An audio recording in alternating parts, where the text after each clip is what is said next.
বাবা আনন্দ, আজ আমার মনটা একেবারে ভরে গেছে।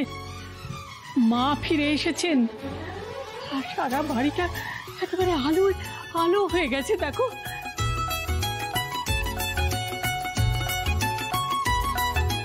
জানো মা, পুরোনো দিনের কথা খুব মনে পড়ে যাচ্ছে।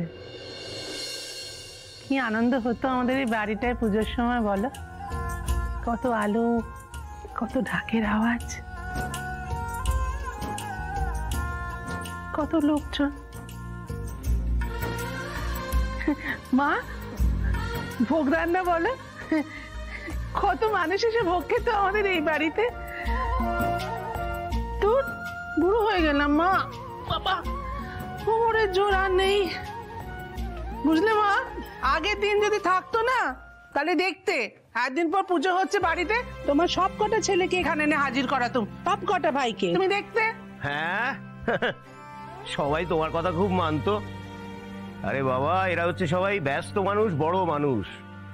সবাই কি আর তোমার স্বামীর মতন সামান্য একটা শাড়ির দোকানের ব্যবসাদার? সবাই আনন্দ দত্ত রায় চৌধুরী হয় না যে দু এক কথায় বেরিয়ে যাবে, বুঝেছো বিনু? কারোর আসলে দরকার নেই বাবা জীবন, সকলের উদ্দেশ্যই আমার জানা আছে। ওই শুরু হয়ে গেল তোর বাবার এই কথার জন্য না কেউ আসে না, বুঝলি? শোনো না, শোনো না মামা, শোনো না, কেমন ফাঁকা ফাঁকা লাগছে। আরে ঢাক হবে না তুমি বলো? আরে ঢাক না বাজলে পুজো বাড়ি মনে হয়। পুজো তো অনেক রাত্রির, একটা ঢাকের ব্যবস্থা করি মা। ও মা, আর ঢাক, শুধু ঢাকে কি আর সেই পরিবেশ তৈরি হয় রে মিনু? সঙ্গে যদি গোটা পরিবার আসতো, সবাই আসতো এখানে, একসঙ্গে হই হই আনন্দ করত, ধুনুচি থেকে ধোঁয়া বেরোতো, ধুনোর গন্ধে চারিদিক ম ম করতো, সারা বাড়ি আলোয় ঝলমল, তবে না পুজো। না, সে আশা করি না।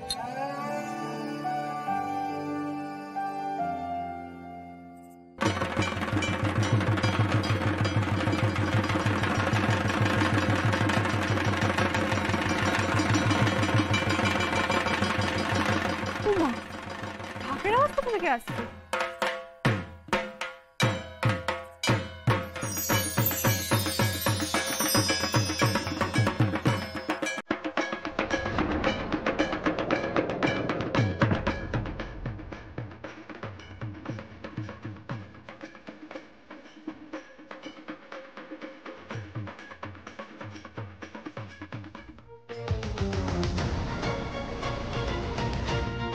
থাক,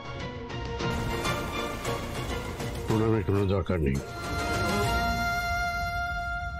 আমি এখন আর কারো প্রণাম নেই না।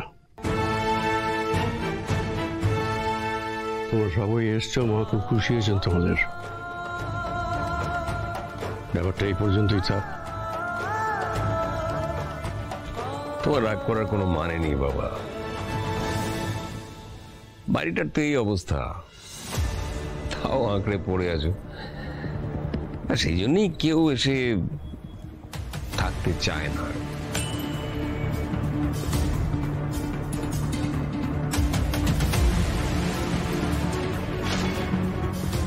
ব্যাপারটা তো খুব ভারী হয়ে যাচ্ছে মিনু। কিছু একটু করো না বাপু। হ্যাঁ দেখছিলাম। এই যে বড় শালা বাবু, সেই কথা কাটাকাটি এসব থাক না, বাদ দাও। মিনু, আরে কি করছো কি? দাদাদের নিয়ে তাড়াতাড়ি যাও, সবাইকে নিয়ে মণ্ডপে। সেই তো, চ চ চ, হাত মুখ ধুবি, জল তো লাগছে। আয় আয় তাড়াতাড়ি, তবে তো মায়ের কাছে যাবে হাত মুখ ধুয়ে। আয় আয় আয় আয়। ওমা, তোমরা দাঁড়িয়ে রইলে যে? চলো চলো চলো, তোমরাও তো যাবে, হাত মুখ ধোবে তো। এসো এসো, তারপরে মায়ের কাছে আসবে। চলো এসো এসো এসো। এখানে হাত মুখ ধোবো কোথায়? এত কথা বলছিস কেন? ড্যাড কি বললো মনে নেই? কেউ বিহেভ করতে হবে, ওরা যা করবে আমরা তাই করবো। হ্যাঁ, এই তোরা দাঁড়িয়ে বলি।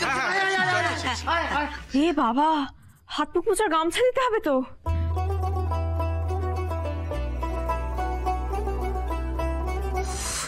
এই বাড়িটাকে একবার ভালো করে দেখতো, আচ্ছা আমার একটা কথা বল, এই লাইট গুলো তো টিমটিমে কেন? হ্যাঁ, দাদুকে একটু ব্রাইট লাইট লাগাতে পারেন? ও তুই কি এখানে থাকতে এসেছিস নাকি? আরে প্রদীপ জ্বালা। ওইদিকে। ও মা, সরে যাওয়ার কি আছে? কি সুন্দর তেল দিয়ে সলতে পাকিয়ে প্রদীপ সাজিয়ে এনেছি। গোটা বাড়িটা প্রদীপ দিয়ে সাজালে কি ভালোই না লাগবে দেখতে। ঠিক মতো জায়গায় বসিয়ে সলতেতে আগুন দিলেই ব্যাস, কেস একেবারে ঝলমলে। এবার প্রদীপ ওইদিকে রাখো। হ্যাঁ, প্রদীপ কেন বলো তো? ওই টি লাইট নেই কি? টি লাইট? হ্যাঁ, কি হয়েছে রুষা? এই দেখো প্রদীপ। আরে কি বাড়িকে স্পুটনিক বানানোর এরা প্ল্যানিং করছে, তাও আবার প্রদীপ দিয়ে। তো ইউ এনজয়। আরে কি প্রদীপ সাজিয়ে এনেছিলাম বাড়িটা সাজাবো বলে। তুমি যাবে? না, তুমি যাও। ঠিক আছে।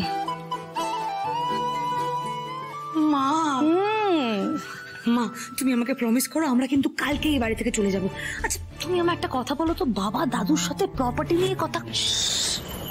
একদম চুপ, এখন এখানে এসব নিয়ে কোনো কথা বলবে না। তোমার মনে নেই বাবা এই বাড়িতে আসার আগে তোমাকে কি বলে নিয়ে এসেছেন? আরে আমারও কি ভালো লাগছে নাকি এই বাড়িতে থাকতে? আমার থোড়াই না কোনো ইমোশনস জড়িয়ে আছে। কোনোদিন একটা রাতের জন্য আমি এই বাড়িতে থাকি। তবে রুষা, এখন সব কিছু সহ্য করতে হবে। আচ্ছা তুমি আমার একটা কথা বলো তো, এই বাড়িতে কার থাকতে ভালো লাগবে? আমি লুক অ্যাট ইট। তোমার জেঠিমা। তোমার জেঠিমা এসেই আমাকে বলবে, মেঝো এই বাড়িটা আগে কত ঝলমল করতো।